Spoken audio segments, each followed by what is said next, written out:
मम्मांच्या कामासाठी गेला नव्हतास हे माहिती आहे मला. तुझ्या आयुष्यात दुसरी कोणी मुलगी आली आहे का? माझ्या मनातला सगळा राग मी आर्यनवर काढला, पण आता तो गप्प बसेल का? आजकाल खूप विचित्र वागतो तो. कुठे जातो, का जातो, काहीच सांगत नाही. लंकेत प्रवेश करताना मारुती रायालाही आपलं शरीर मुंगी एवढं करावं लागलं होतं आणि त्याच मारुती रायाने पुढे लंका जाळली होती. माझं पण तुझ्याकडे एक महत्वाचं काम आहे. पण मला नाही वाटत इथून पुढे आपण सहज गप्पा मारण्यासाठी म्हणून कधी भेटू. काही दिवसांपूर्वी युगंधराबाईंच्या घरावर आणि ऑफिसेसवर इन्कम टॅक्सची धाड पडली होती, पण त्यामध्ये त्यांना काहीही सापडलं नाही. का? म्हणजे ज्यासाठी ती धाड पडली होती तो काळा पैसा त्यांनी कुठे लपवून ठेवलाय? म्हणजे साहेब, ते म्हणजे कसं आहे की काय झालं कर्वे? पेपर जड जातोय का? तसं नाही साहेब, पण या सगळ्या अंतर्गत गोष्टी आहेत ना. मी त्यांच्या पेपरचा साधा उपसंपादक आहे. मला या सगळ्या गोष्टी कशा माहीत असणार ना? बरं झालं परशु तू आलास. हे श्रीयुत कर्वे परीक्षेला बसलेत, पण त्यांचा अभ्यास नीट झालेला नाहीये.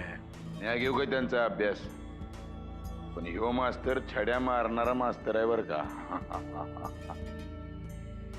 परशु, ते परीक्षेला बसलेत ना, मग पैकीच्या पैकी मार्क मिळायलाच हवेत. 100 पैकी 110 गुण. चला कर्व्यांना या, घाबरू नका हो, या तिकडे या. काय वाकणेस, काय मत आहे तुमचं? जे काही चाललंय ते योग्य चाललंय साहेब.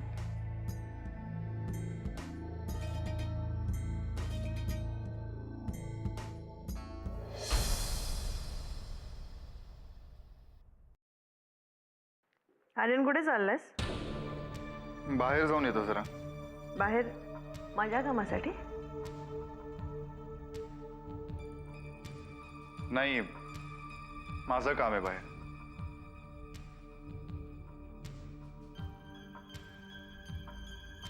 अमृताला सांगितलंस कुठे चाललायस? काय झालंय काय तुम्हा दोघींना? का वागताय असं माझ्याशी? हाच प्रश्न मी तुला विचारते आर्यन. काय चाललंय तुझं? माझं कुठे काय चाललंय? अमृताशी असं का वागतोयस तू? मी काही विचित्र वगैरे वागत नाही अमृताशी. उलट तिलाच काय झालंय तेच कळत नाही मला.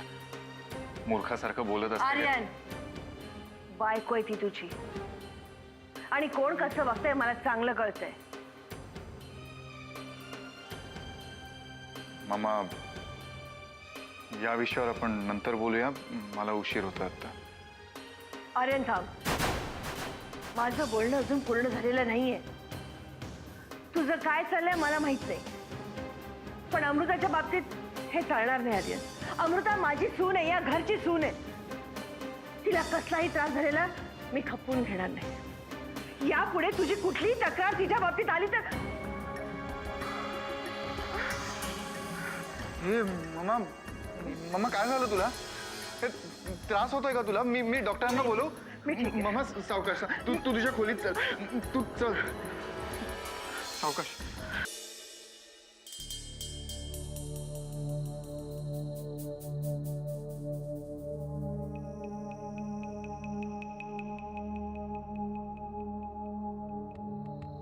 काय रे, सुटतंय का पझल? नाही. का, तुम्ही मदत करताय? आधी तुझ्या बहिणीचं कोड सोडवू दे, मग तुलाही मदत करते. जे काय बोलताय ते जरा मोठ्याने बोला, ऐकू येत नाही मला. तुझ्याबद्दल बोलत नाही. बरं मला एक सांग, तुझी ताई हल्ली सारखी बाहेर कुठे जाते रे? ते आता मला काय माहित, तिलाच जाऊन विचारा ना. का? तुला सांगून नाही जात? कुठे जाते, कशाला जाते ते? मी काय तिचा मोठा भाऊ नाहीये. ती कुठेही जाते मला सांगू नाही जात, कळलं ना? गणेश, ती घरातल्या मोठ्या माणसांनाही सांगून जात नाही ना, म्हणून मला असं वाटलं की तुला सांगत असेल. पण तुलाही सांगत नाही का? नाही. अरे मग तू तिला विचारलं पाहिजेस, ती कुठे जाते, कोणाला भेटते, तिचं काय काम असतं. तू तिचा भाऊ आहेस ना. होय, आणि मला चांगलंच माहिती आहे माझी ताई जे काही करते ते चांगल्यासाठीच करते. हो, एवढा विश्वास आहे तिच्यावर. मग ती एकटी का जाते? आधी तुला सोबत घेऊन जायची, मग आता का नाही जात? काय झालं गणेश? तसं तू लहान आहेस हे सगळं समजायला, पण तरीही मोठा झाल्यावर तुला पश्चाताप होऊ नये म्हणून मी सांगते. तुझी बहीण आर्यनला भेटायला जाते. आता ती का जाते, तिचं त्याच्याकडे काय काम आहे, हे सगळं तू तिला विचार. कारण नाही म्हटलं तरी आम्ही परके आहोत. तू जवळचा आहेस ना. तू बघा ताई, मला नाही, तिला विचारायचं. हं?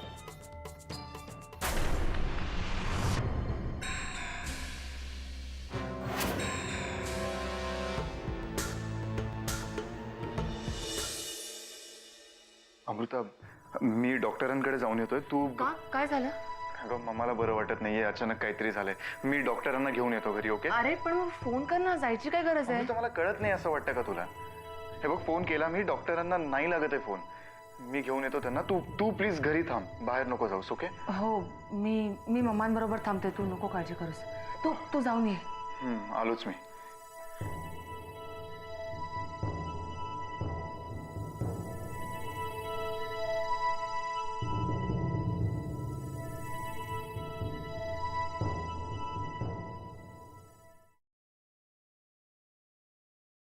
ताई कुठं चालली आहेस?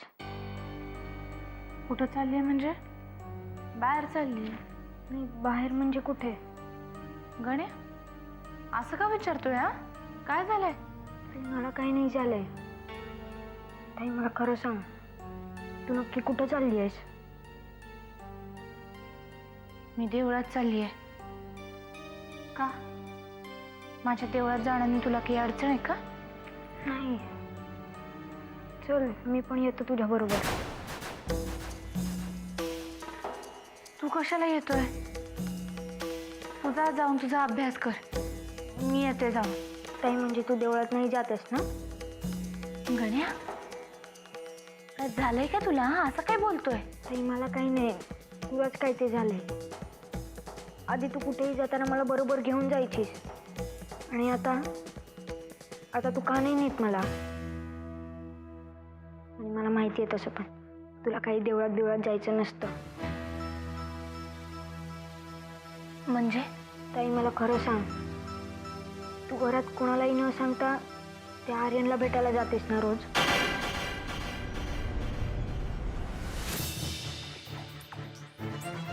उभाड थोडी ना गण्या, कोणी सांगितलं तुला? बोल. ताई मी आता लहान नाहीये, मला सगळं कळतं. मी मोठा झालोय आता, आणि तसं पण तू पहिल्यासारखी नाही राहिलीस आता.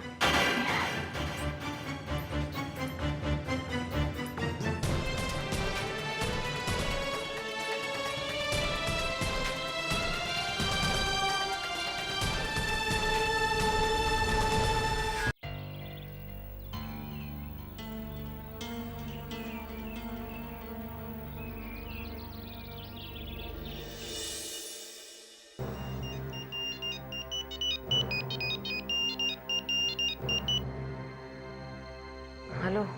हा अमृता, कुठे पोहोचली आहेस तू?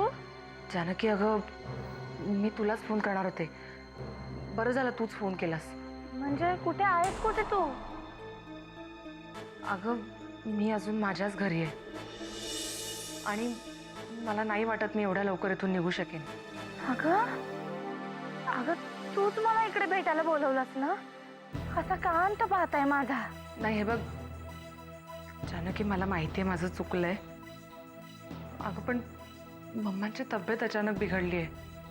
आर्यन डॉक्टरांना बोलवायला गेलाय, पण मला इथे त्यांच्याबरोबर थांबणं गरजेचं आहे ग. जानकी, तुझी चिडचिड मी समजू शकते, पण I am really very sorry. मला माफ कर प्लीज. ठीक आहे, काळजी घे त्यांची. नंतर भेटू आपण. ठेवते. थँक्स जानकी.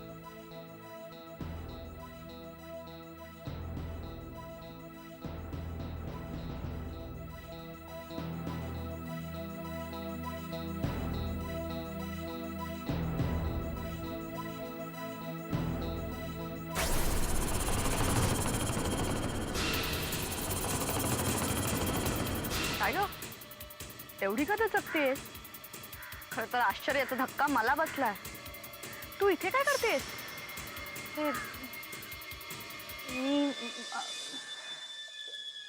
अगं, असं काय करतेस? तू इथे कोणाला भेटायला आलीस का? हो, अमृताला भेटायला आली आहे मी. अरे वा, अमृताला. मग आहे कुठे ती? बरेच दिवस झाले तिला भेटून. कुठे आहेत बाई साहेब? नाही, ती नाही आली आहे. हा, म्हणजे तिला जमत नाहीये. म्हणजे? म्हणजे तिच्या सासूबाई आजारी आहेत, त्यामुळे ती त्यांच्या जवळ बसलीये. ओ, पण मग तू इथे कोणाची वाट पाहतेस? कोणाची वाट नाही पाहते, घरीच चालले होते, तेवढ्यात तुम्ही भेटला. हे स्वीटी, सॉरी मला थोडा उशीर झाला ना. स्वीटी,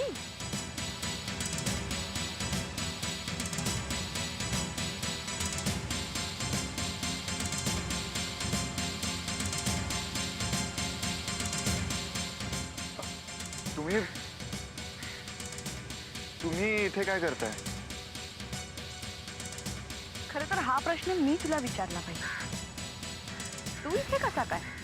तुझी आई आजारी आहे ना?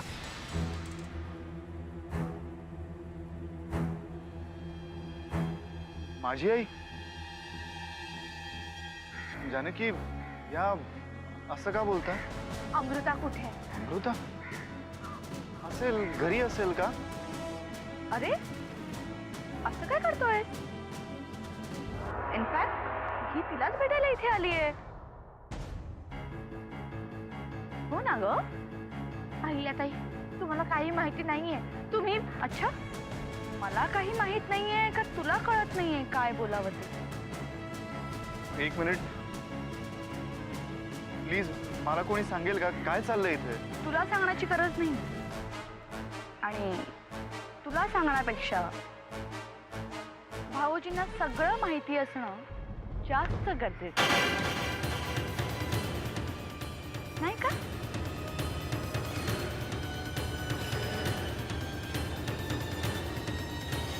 बाय.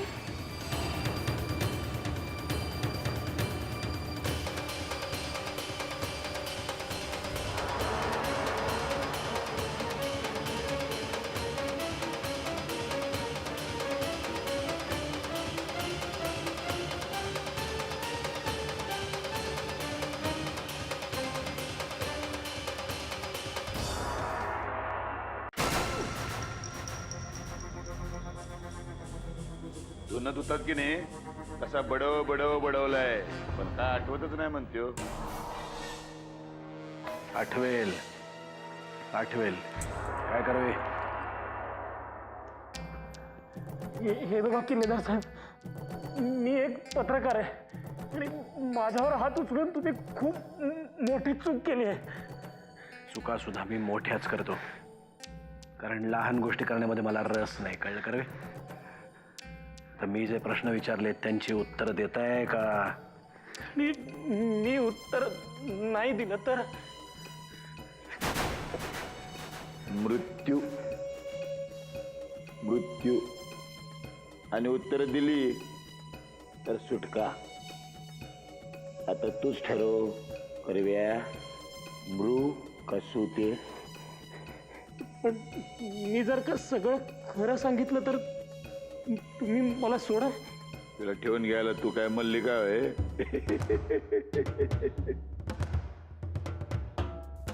बोला कर्वे, युगंधराने कुठे लपवून ठेवलाय तिचा सगळा काळा पैसा? बोल. त्यांच्याच नेरळच्या फार्म हाऊसवर सगळी प्रॉपर्टी आणि पैसा आमच्याच ऑफिसमधल्या एका शिपायाच्या नावावर आहे. रेडकर त्याचं नाव. ते फार्म हाऊस पण त्याच्याच नावावर आहे. त्यामुळे त्या प्रॉपर्टीचा ट्रेस लागणं तसं खूपच अवघड आहे साहेब.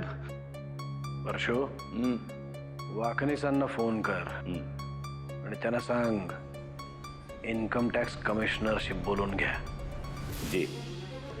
मी जाऊ साहेब? कुठे जाणार कर्वे? युगंधराकडे. आणि इथे जे ओकला ते तिथे जाऊन ओकणार. साहेब माझ्यावर विश्वास ठेवा. अरे युगंधराबाईंनी बी विश्वास ठेवला होता की तुझ्यावर, तरी बी तंगडवर करून आला. तिथं आमच्या अंगावर कुत्र्याच्या छत्र्या उगवण्यापेक्षा तुला लपवून ठेवलेलाच बरा. परशो, हा घेऊन जाय ना. होय. पण साहेब मी तुम्हाला सगळं खरं सांगितलं. असंच खरं दुसरीकडे कुठे जाऊन सांगू नये म्हणून ही खबरदारी घेतोय मी. हे बघा, आमचा सुद्धा पाहुणचार घेऊन पहा की. परशु, हे आपले खासगी पाहुणे आहेत. फार्म हाऊसवर रेड पडेपर्यंत जरा जातीनं लक्ष घाल. आपल्या खार रोडच्या फ्लॅटवर घेऊन जाया ना. आणि तोपर्यंत तुमचा फोन माझ्याकडे द्या. पण साहेब, फोन दादा तू म्हणला धुवायचे.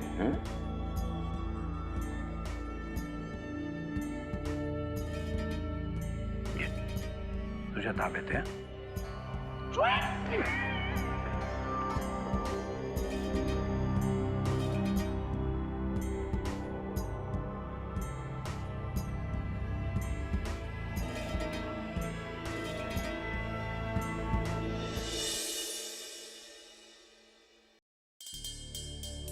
जानकी, माझ्याकडे का रागाने बघतेस? मी काय केलं? हं? इकडे तिकडे काय बघतेस? काही शोधतेस का? अच्छा अच्छा अच्छा, दगड शोधतेस का मला ठेचून मारायला? तुझी आई आजारी असं मला कळलं. तिच्याजवळ बसण्याचं सोडून इकडे काय करतोयस? मम्माजवळ अमृता आहे ना. अमृता काळजी घेईल मम्माची. खूप गोड मुलगी आहे ती. ती तिकडे असताना मला टेन्शन घ्यायची काहीच गरज नाही. तिच्या जीवावरच चालली आहेत ना तुझी इथे. तिच्या नाही, तुझ्या जीवावर चाललंय हे सगळं. आणि जानकी, तू इतकी मूर्ख आहेस ना की मी जरी काहीही केलं तरी तू आपली माझ्यासमोर लाचारच असणार. का? मागच्या वेळेला थोबाड रंगवलेला विसरलास का?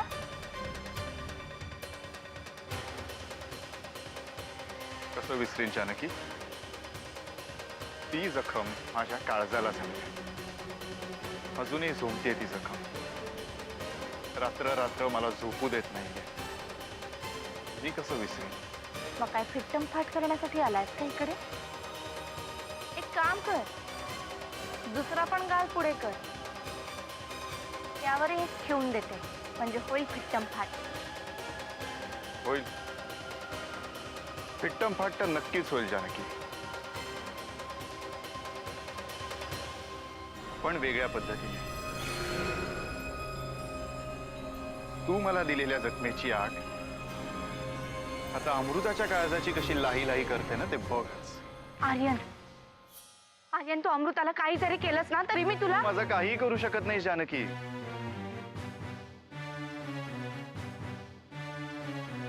फार फार तर तू मला मुस्काडात मारू शकतेस, पण तिकडे मी अमृताला जे काही करेन त्यावर तर तुझा काहीच कंट्रोल नसेल. आर्यन, ओरडू नकोस, कारण माझ्यावर ओरडून काहीच होणार नाहीये जानकी. मला जे करायचंय ते मी करणारच. तू तुझी काळजी घे. कारण आता अहिल्या काकू घरी जाऊन तुझ्या नवऱ्याला जे काय सांगणार आहे त्यानंतर तुझी जी काय अवस्था होईल ना जानकी, ती मला स्पष्ट दिसतेय. काळजी घे.